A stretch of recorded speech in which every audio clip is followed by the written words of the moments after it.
So this is the Peace Bridge. Niagara Falls going to the United States of America. You got their casino.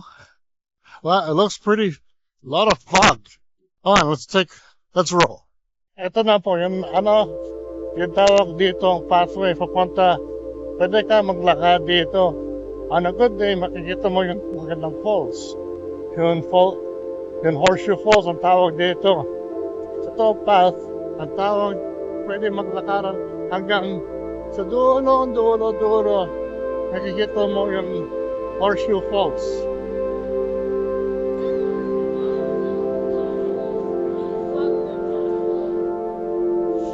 Ito, more sa zipline kung nakikita mo. Ito yung zipline. Ang tawag dito. Kung pagod kayo, pwede ka magpupo dito sa bench. Dito mo. Pwede ka nakupo dito.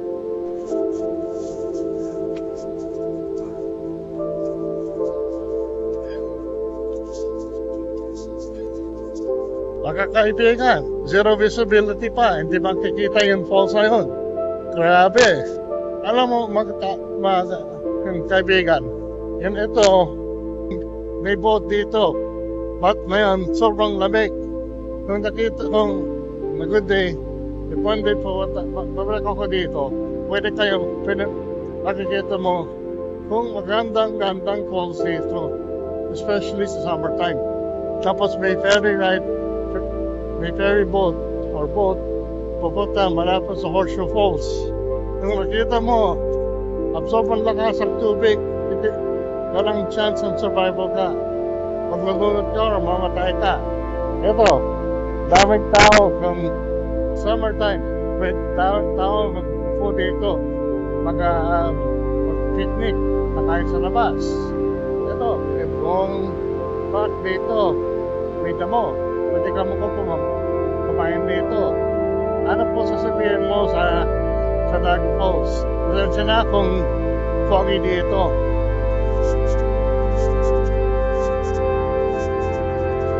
I don't think right now anybody's gonna be going on any cruise, but look at the fog if you can see it from here. Grabe naman guys, ang daming fog dito.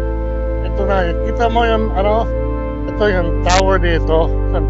Restaurant ito po. Yan sa likod, ang casino, Fallsview Casino. Mamaya papunta tayo dito. Punta tayo.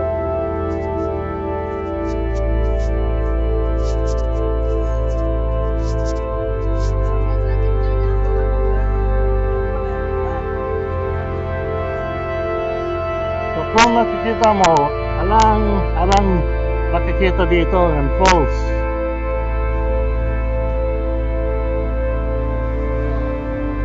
Dami naman ang fog dito. Sa magandang panahon po, ang maganda dito, pupunta tayo sa winter time, frozen ang falls. And sa summertime, sobrang saya, daming tao dito. Ito yung para sa kung gusto makita yung falls sa close-up. Ito yung instructions.